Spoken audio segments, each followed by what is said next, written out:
Cyberlink now, which is basically they take your conscience and put it into a system kind of thing through. Of course, it's through Meta and Elon, but You mean they Zuckerberg, can't. or is Elon involved? Elon's involved. That's he's creating Yeah. basically, but you can download your consciousness into like a different programmed you. Mm-hmm. So like people that are going to die don't necessarily have to die. They'll just take on a new appearance. Um, but the question with that comes, you know, does a soul stay with that? Mm-hmm. Does do you still have the same morality that you did before your consciousness is downloaded somewhere else? Mm-hmm. Like, Yeah, I mean, and we don't even have a real understanding or knowing of what the soul truly is. We think we have an idea of it, but we would have to understand so much more for us to really get a definitive answer and the unknown of it all. Like, we probably would do it not knowing, and it would become what it is, and what it is probably we'd have to understand the soul more to get, you know, I don't know how you do that and somehow take something that we can't tangibly see, discover, So I don't yes, I don't know if we're able to get to that point. We might, um, but at that point, if humans are not really a thing, uh, you're just. And I think we'll get to that point. Honestly, as it might sound scary, but everything evolves, and eventually there might be a point where you don't you don't exist in the same flesh. Like, we're slowly integrating with technology in that way, and eventually, we might just all become fucking autistic and have a neural link in our brain, and then it'll become, well, we don't even need this flesh suit anymore. So, and yep, we're supposed to evolve to kind of adapt and get better. It might look like, we have this fear of AI, coming and taking us and wiping us out. Well, what we integrate with it, we'll do it to ourselves. I mean, that's down the road, but it's not in our lifetime. We're going to see the glimpses of it, you know, but what I could see in our lifetime though is, have you ever seen the movie Surrogates? With, mm, I think it's Bruce Willis. I don't think so. So basically, the idea of the movie is people are trying to prevent car accidents, fatalities, crime fatalities, and stuff like that. So what they do is they create a Neuralink bed that you can sit in at home and control a robot, and it lives your life for you. So everybody's using these surrogates. So if they get hit by a car, you just go buy a new surrogate, and so on and so forth. You didn't die, your robot did. Mm-hmm. Um, and so basically that's the whole premise of the movie, and of course, eventually it's all live life as a human. You guys are missing out on all the opportunities of smells, touch, taste, all these things, just because you're in a robot 24/7. And but yeah, Yeah, well, we'll lose that, I think, eventually. Just for us to, I mean, to be honest, just for us to keep being alive, and and because we're kind of very volatile as humans. it's true. We got all these bombs. We got enough chaos, so, like, for things to just kind of end at any given moment. Um, you kind of take out all that chaos, and I mean, really, like, what does a world look like where you take out some of this human elements to it? I mean, it kind of becomes a better place in some regards. You know, So, yeah, go ahead. oh, you have a thought to finish. Go ahead. No, I mean, basically, I was just stating that we're not gonna. It's not a good thing what I'm saying in some respects, but it is also, it could be a good thing to see what a world would be like without all of the negatives that we bring to the table. We're pretty good at destroying ourselves. And what if those elements were taken out? Um, and it wouldn't be a natural thing. It would be the next step after biology. That makes sense. It's something I was talking to somebody about. Their wife was actually put into a crazy house, but it wasn't because of anything like schizophrenia, bipolar, so on and so forth. But she had like this realization that the human race is just basically destroying itself. And so she felt like all of that stress and the need to fix it was weighed all on her. Mm-hmm. And I mean, she was hospitalized for weeks and weeks, but like, I don't like, we all see it, but we don't have like to that extent Mm-hmm. the need to fix it.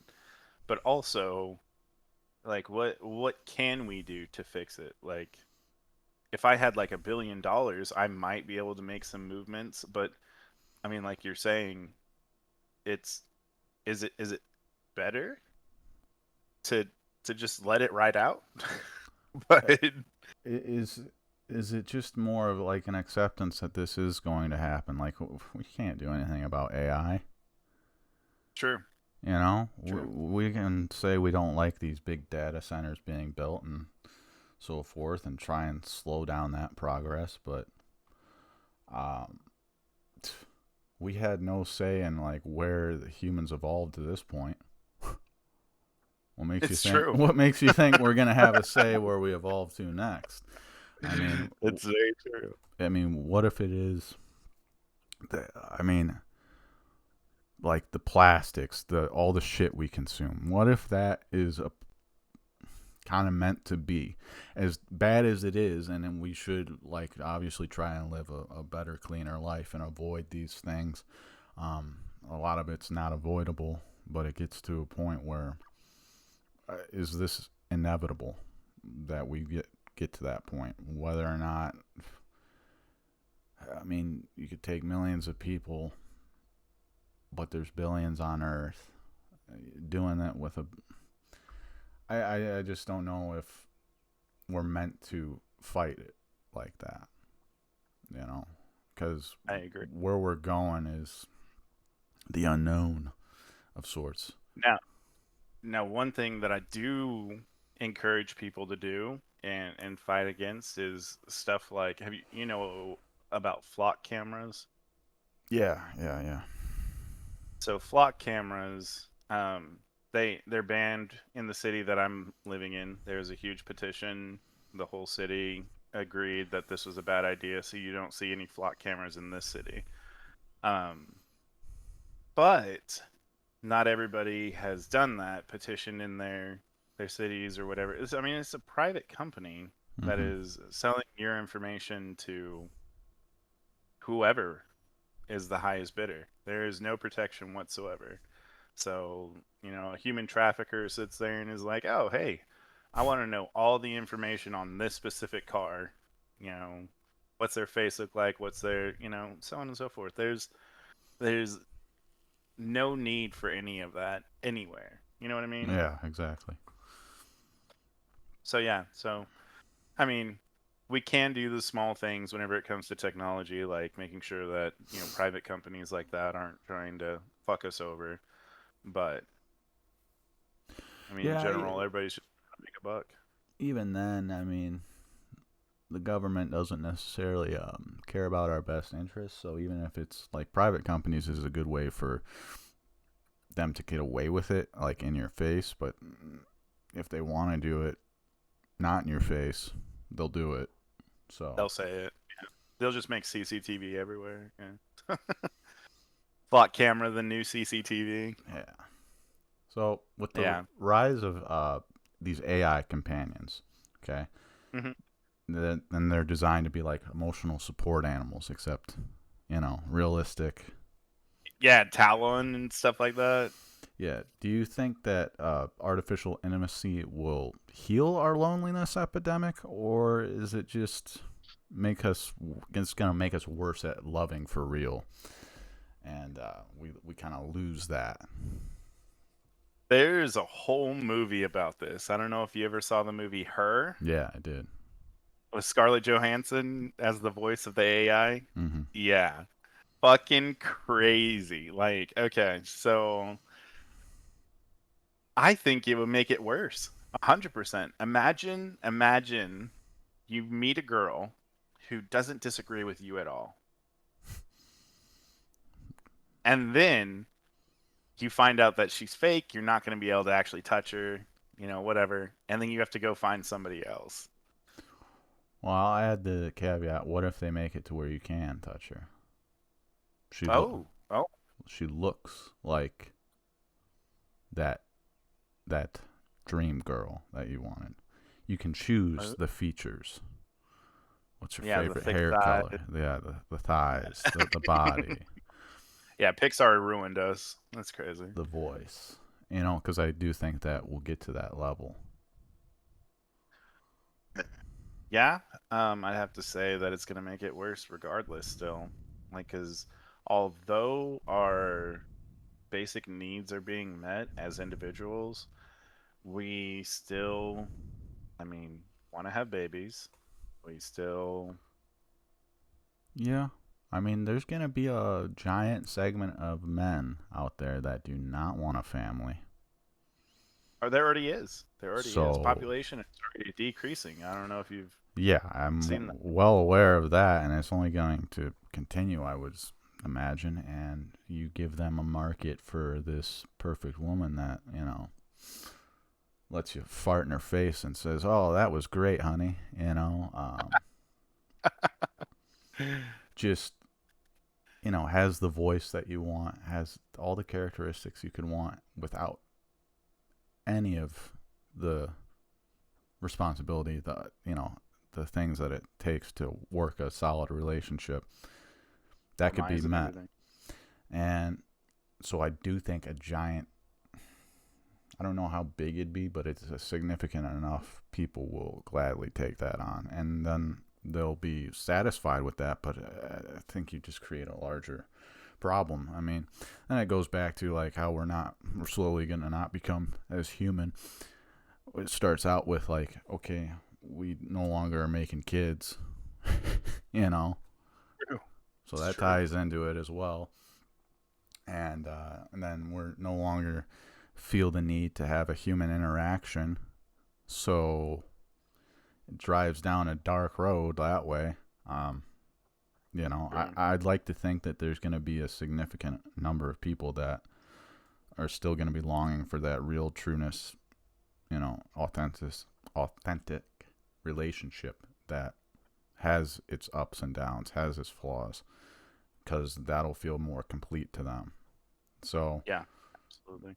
perhaps like you and me, we would still be like something in us, even if we had this perfect companion.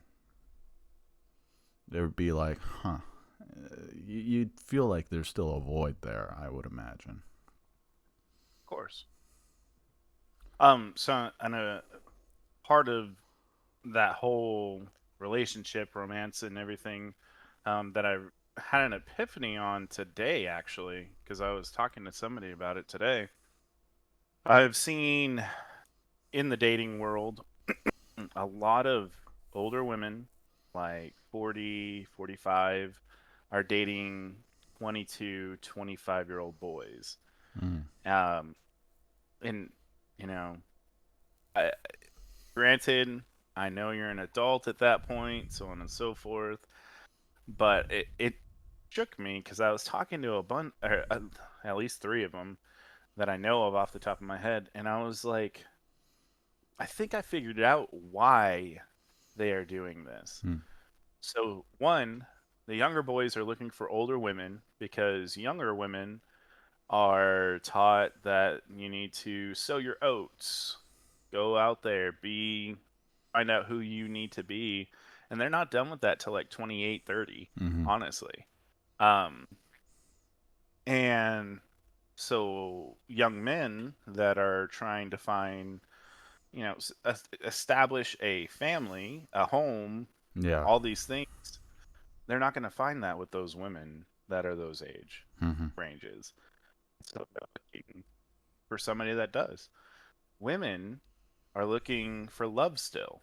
They're still looking for emotional attachment. Guys my age, we've been burned so many times. Like I can have a logical, you know, hey, you're a great person. I'm a great person. We can make a really strong bond and we'll be best friends for the rest of our lives. Share, everything, whatever, just like a married couple. But I don't think I could ever love somebody like I have my past relationships. Does that make sense? Mm-hmm. Uh, and so, I mean, there's guys like me that women are like, oh no, if you can't love, then I'm out. I'm gonna go find that 22-year-old that's never fallen in love yet, truly, and I'm gonna have love.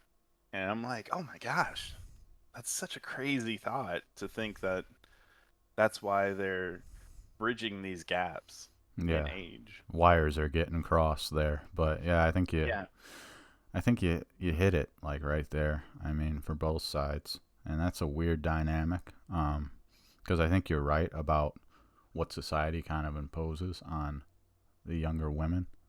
Like it's now more about, you know, don't worry about the biological clock. Go establish your career. Put you in front. Go experience life.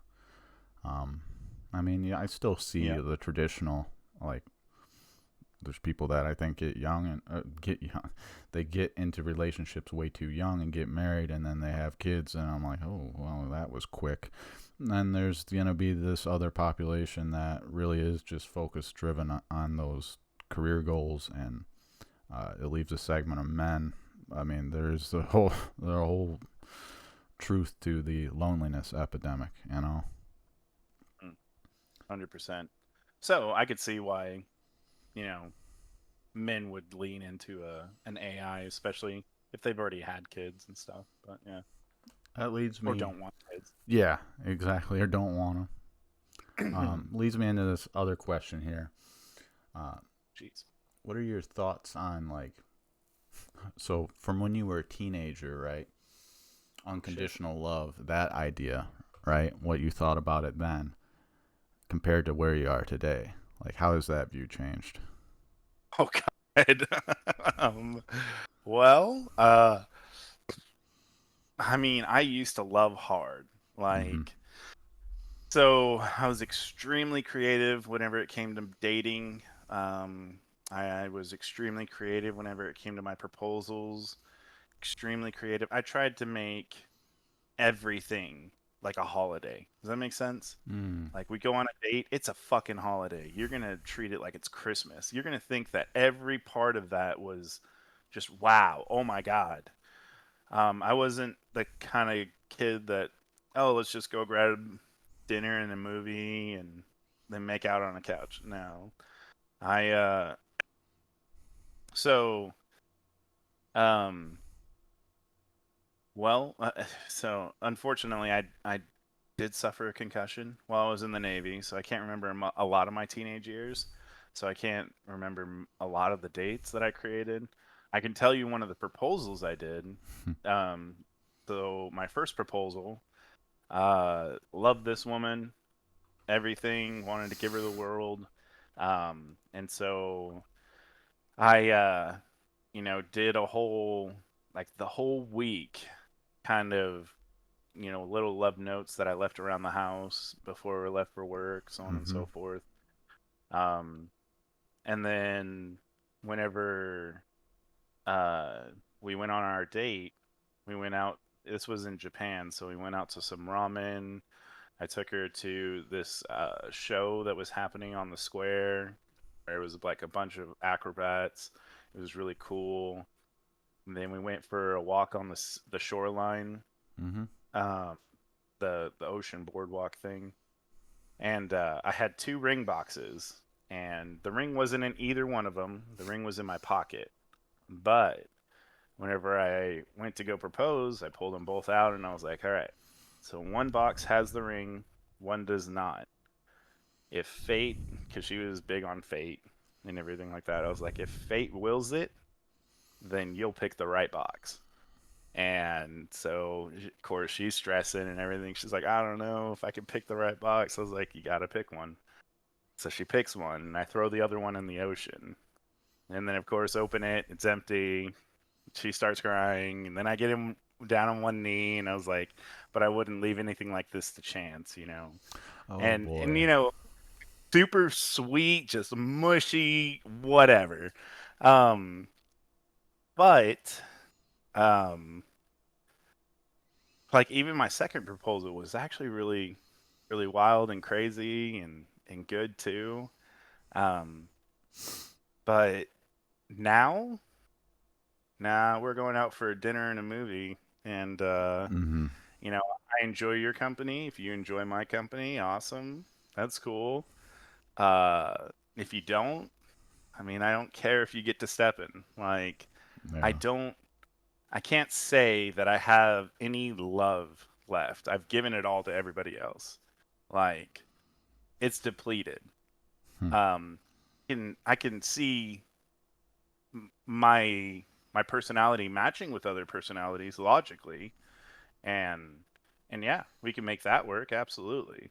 But So no what about love, you? no love left. Yeah. I mean, Yeah, shit.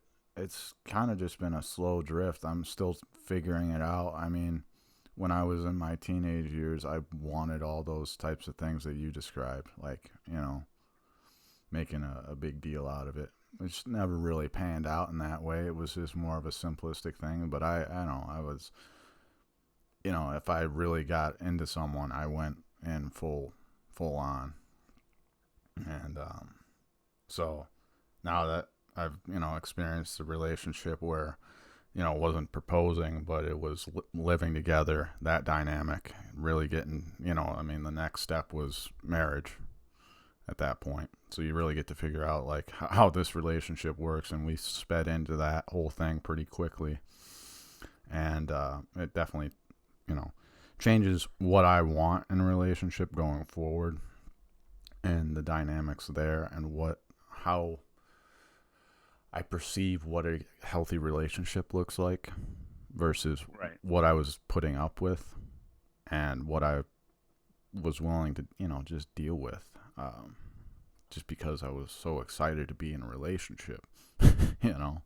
Um, there comes a point where your mind has to shift, and um, you got to do it for yourself. Like, I got plenty of love to give left, but um,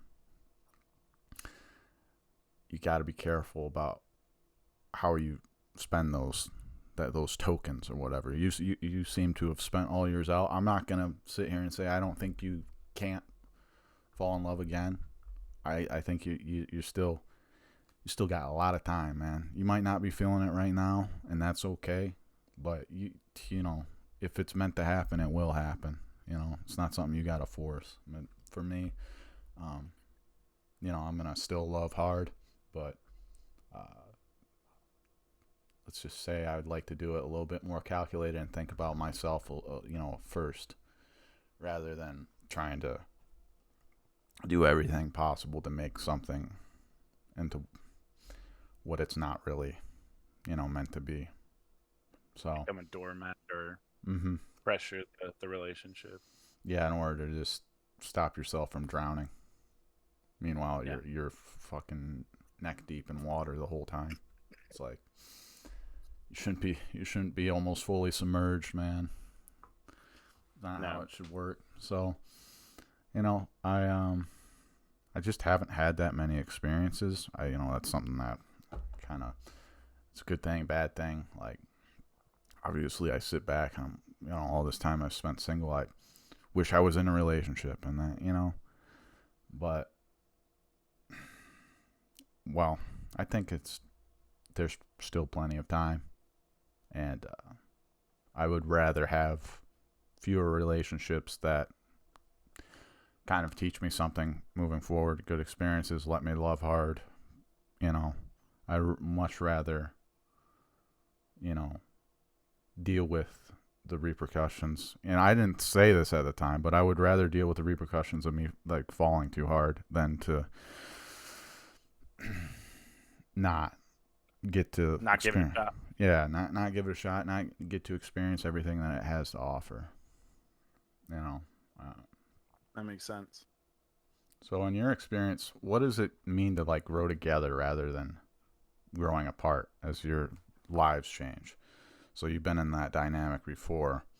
How can you grow together while still managing this inevitability that you're going to grow as an individual person? Because I think that breaks a lot of relationships, you know? Yeah, absolutely. I think that goes beyond relationships and even just friendships. Mm-hmm. Like, I mean, whenever it comes to uh, life experience in general, I think we can all be raised in the same situation, given the same, you know, environment, so on and so forth, for whatever purpose, reason, and all come out different. Doesn't matter what it is, but our minds, it calculate things differently. Um, our friendship, for instance, like Mm-hmm. I used to talk to you all day, every day, and it was, it's not that I don't love you still. It's not that I don't, All right. but you have grown into liking certain things, and I've grown into liking certain things, and it's not that we as people don't still have that affection and that I absolutely love when I get to spend time with you, Mm-hmm. but it's uh, we We're on two different we paths, you know? yeah, yeah, and And we're trying to figure out that dynamic still, because a lot of our interactions included alcohol and stuff like that. We we have to rebuild our yeah, relationship without that. And it's like, oh man, because we takes a both little have, bit of work, you know? yeah, Takes we, some effort from both sides. And I think that, that's what makes like good relationships, good friendships work in that instance is like, for example, you saw me when I was yeah, at my highest peak of drinking every single day, all day long.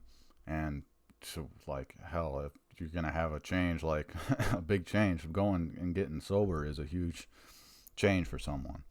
And a lot of the huge. time, if that relationship is founded upon the drinking and use of substances, then it's not really authentic, then, you do lose that touch. Like, thankfully, I didn't have too many people that, like, I was solely, that was it. I'm not that kind of guy to where, if usually I'll kick that to the curb, but it is a real thing for a lot of people. I mean, that's just one instance, is just sobriety in general that changes the dynamic. Whereas, I mean, a good friend is someone that I can go months without talking to, come back, and we still meet in the middle. Like, Yeah, absolutely. That's true friendship. Yeah. so, I mean, for like with a partner, I think that if you don't respect that that person is going to change and want that for them, then you're doing yourself and them a disservice. Mm. And your relationship will stagnate. You won't know who that person is because you don't want to know who that person is anymore. Um, and your expectations are different.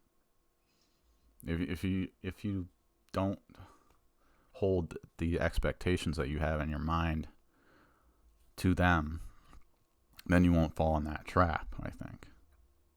Yeah. I think with relationships with a partner, it is a lot different in the dynamic that you have, basically promised to be with that person, especially in a marriage. Hmm. There's so many movies out there about this, like every '90s movie known to man, um, where dad's trying to you know work hard, and then mom ends up picking up the pieces at home, and but during that whole ordeal they grow apart, and then they finally realize whenever it's almost too late Yeah. that they need to start making the change. The hardest part is keeping it going continually without realizing, oh my God, we're almost at the breaking point. For me, a lot of it was pillow talk was the biggest thing for me. Mm. We would sit there every night almost, where we would just sit there and just talk about life, how we view things, the stuff that's going on in the world. We would do some gossiping about people. I feel like that's important. You guys are sharing, you know, common ground. Hmm. And then also you get to see where people sit there and say, "Oh no, hold on. We really shouldn't, you know, be talking about that. That's not our business." That's a growth in personalities. Like if you've always sat there and talked shit about people, and then finally somebody's like, "Oh, hey, hold up. We really shouldn't dig that deep." That's a growth. Hmm. And if they're able to hear it, see it, understand it, then they're already seeing, oh, he's having a growth here in this aspect. Maybe I should grow in that aspect as well. Hmm. Or then you guys can, you know, start to see where the compromises need to be. Does that make sense? Yeah, I mean that's just one good example of, you know, meeting each other halfway. Hmm. That's a good way of putting it, to where you see the growth in someone else, and you kind of match them and don't get lost, left behind, and stuck in a stagnant place. Sometimes the growth is going to be, I mean, there's so many different ways that a person can grow that obviously all of them aren't going to be aligned. That's how you end up with the different person than you met 10 years ago. But that doesn't mean that you can't still love them, you know. Uh, Right. you just can't get stuck loving this version that From was 10 years ago. that was Yeah. 10 years ago. That's Right. unfair to the person. That's unfair to you. Hmm. Hey, so what's the deal breaker or red flag that you've come across that someone else Um, might feel is totally minor, like for you personally? if they've not been out of a long-term relationship more than a year, um, that's my number one big. Absolutely not. I'm not even going to try and date you. If you've been married for longer than 2 years, I'll say. If you've been longer married than married longer than 2 years, and you're already trying to get some or start a relationship with somebody else, you're literally just trying to replace a hole. You Mm-hmm. haven't understood who you are anymore. Like whenever you become married, or even just live-in partners, become a different person. Period. Yeah. It doesn't matter who you are, what the aspect is, you become a different person. I never picked up my laundry. After the first day of being with my ex-wife, I was picking up my fucking laundry. Not because I I changed anything in me, but I wanted to please her. Mm-hmm. You know what I mean? And so automatically I'm already becoming a different person. Um, Whenever you break that, you don't know who you are anymore. Mm-hmm. Like, and so I give people at least a year to try and figure that out, because they're going to sleep with ample amounts of people to try and fill that void. And then finally, about 6 months into it, they're going to be like, why the fuck am I doing this? And then Yeah. they're going to start working on themselves. And then they're going to start realizing, hey, I actually liked hiking before I got married to this piece of shit. I'm going to go hiking. Mm-hmm. Oh, these are the things you love. Why don't you automatically just click in, oh, hey, I love these things. No, it takes time for you to rebuild yourself. And so I don't even know who that person is until after the first year of Yeah, or after the first year of their breakup. yeah. I mean, for me, I just would agree with you on that. Like, because I don't have throwing out red flags. Every person's different. I don't have some generality about, you know, this is a pet peeves or whatever. Sure, I guess, but like red flags. I mean, this the obvious shit, man. There's nothing that I don't think there's anything that's like, oh, for me and that everyone else reflects as like, oh, that's just a minor thing. I'm pretty general about it. I mean, I think what you talked about there is a big thing because for me, after getting out of a relationship like that, I, really had to work on myself because everything else was stripped away and it was like, okay, it's just you now. Time to reflect on that. And it took me months and months to really, I mean, to get over it a little bit. It took longer than I thought it would. And you need that time to heal and to feel all those feelings. And I think a lot of people, like you said, they just want to jump around, sleep with a bunch of people, anything to fill that void that they're feeling because it's so uncomfortable. And Yeah. but then you experience that second part, which is a lot of growth. You're gonna recalibrate who you are, like you said, man. I think that's something that is needed so you go into that next relationship a better person, a more well-rounded person. You got to be independent before you can take on. You don't want to rely on that codependency, and I think that it's hard not to rely on that when you've been together for an X amount of time and you get into those close relationships, those serious relationships. It just kind of happens. You don't even realize it. Like, you don't even realize that you gave up hiking. But you did. Yeah. But you did. And then one day it hits you. It's like, shit, this used to make me feel good. Yeah. Because in the first part, you don't even focus on. All you know is that you feel horrible. You don't even think about what could I do to try and make this me feel better in a healthy way. Right. Instead, it's Absolutely. just going back down that same kind of, it's a subgenre of what you were doing, sleeping with other women. That's not the same thing, but it kind of falls under that tree of like, okay, there's someone here. I get my snuggles. Yeah, give you that placebo effect. Yeah. Exactly. But yeah, other than that, no real other red flags. I know a lot of people have red flags, especially in the dating world at my age.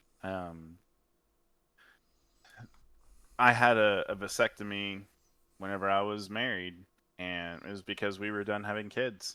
Mm-hmm. Some people don't like count that as a red flag. They're like, I want to have more kids. I'm like, oh well.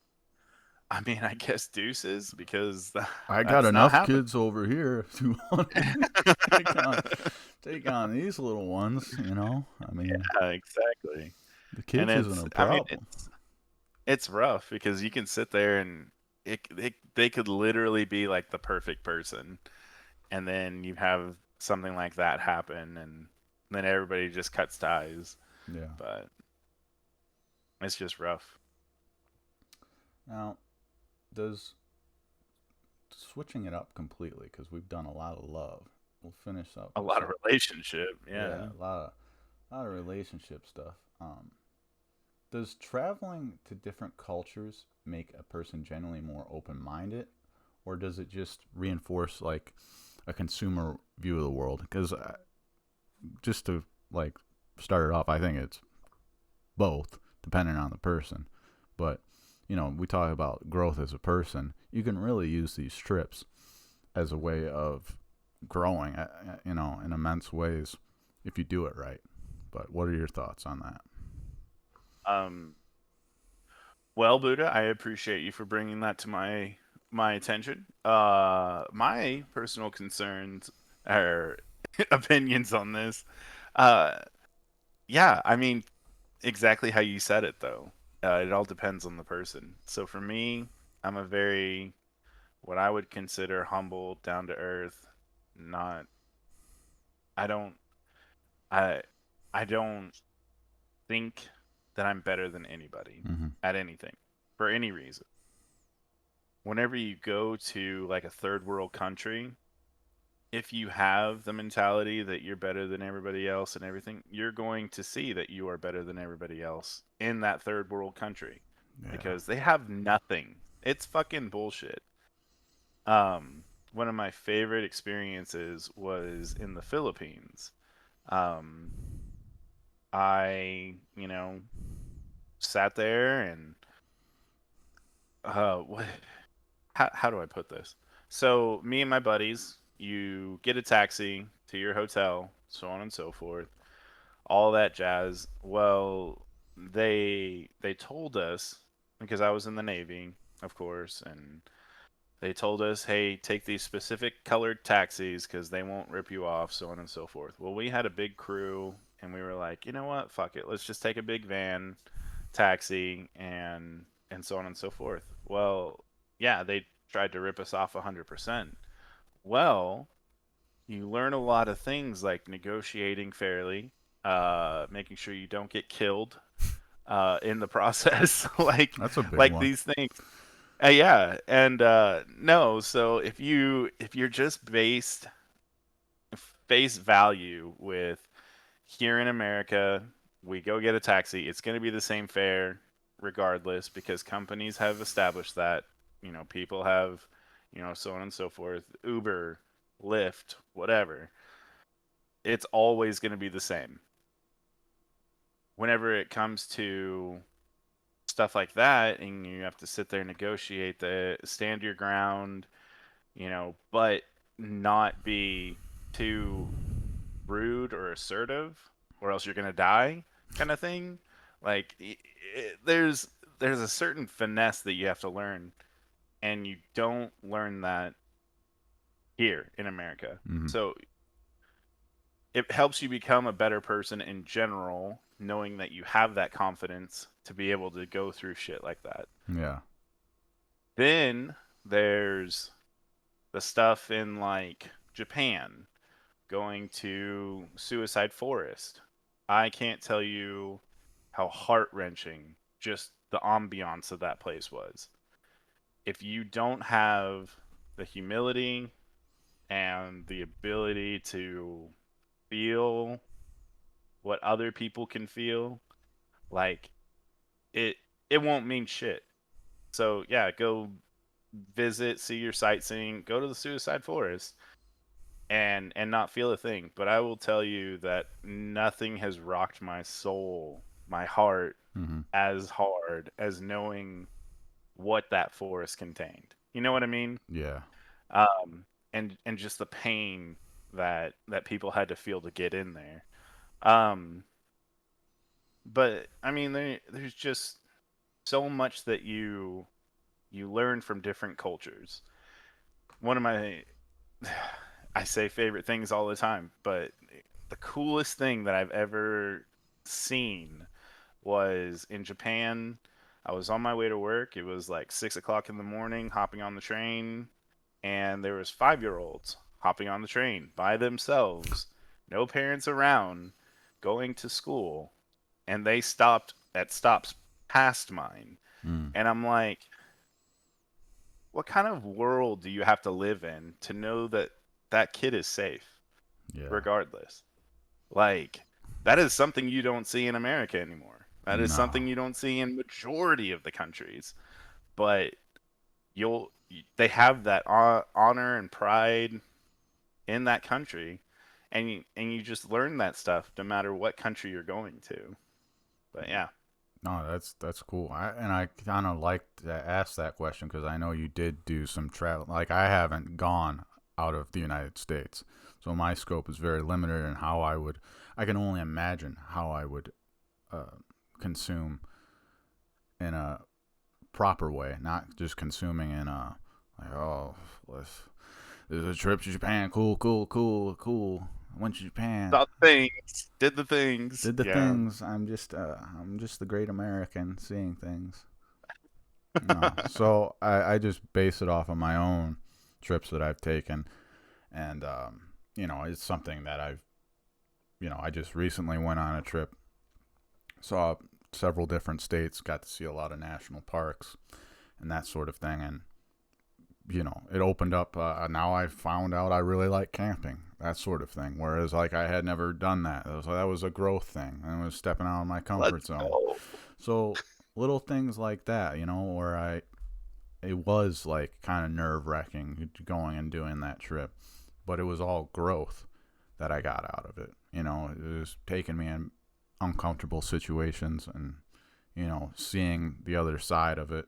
Doing the hiking that I was not, let's just say, in the shape for. Going beyond that, so it became a mental thing. Yeah. To get through that.